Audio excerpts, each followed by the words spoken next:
So Kim, mobile has been the year of mobile for 10 years now. I think we're finally at a place where everyone agrees that mobile is actually here to stay. What does that look like for a brand? I mean, how do you handle the proliferation of all these different devices and kind of what mobile has become? I think for us, the most important thing is being where consumers are and not just thinking about it as devices, but what is a consumer's behavior on that device, and at one point is it appropriate for us to target them, and what message at what point in time if they're using it. So are they watching TV and using mobile? That might be a different experience versus are they on a dealership lot using their mobile device, and what's the appropriate time and message and way to reach them. And what are the data sets that you're using to figure out how to best position that messaging? Yeah, I mean, there's so much. If you're working with TV, there's rent track data to tie with your TV buy, or for us, what's really important is, are you in market to buy a vehicle, and more importantly, can you afford to buy a Jaguar or a Land Rover? Right. and are you so because it's really important for us to not have waste, because we don't need to have everybody buy one. We just need to have the right people buy them. Right. And then also lifestyle interest, that mindset. Are you an outdoor enthusiast, or are you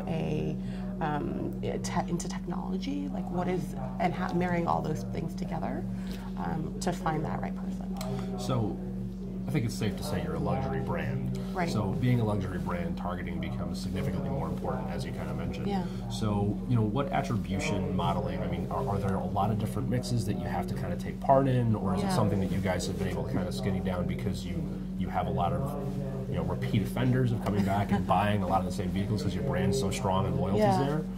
It's funny because loyalty is a great importance, but even if you have high loyalty, like we do, a significant portion of your customer base has to come from conquest, because we're seeking to grow and not just stay the same. And so it's the combination of both. It's a combination of our first-party data, so owners or people who actually say, hey, I want to hear more from Land Rover, even if they're not an owner, trying to find those people online and working with partners like a Data Logics, or it's working with Facebook or other data partners to really hone in on who that person is. And then on top of that, it's verifying that our media partners are actually reaching the audience that they say they're reaching for us, and that the ad is viewable and all of that stuff, because it doesn't matter, and everything else kind of doesn't matter if you don't have those two things. So you're the first person that I've gotten to talk to that has social media involved, so I wanted to spend at least a second on that.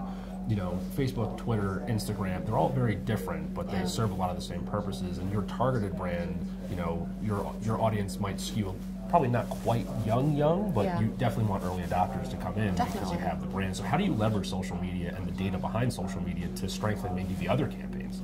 Yeah, I think with Instagram, there's no paid behind it, and it's really important to have a visual voice and have, who are you as a brand? And so we really focus on for example, Land Rover is very much about adventurous, that storytelling and that aspirational lifestyle that you want to be those places that a Land Rover can go.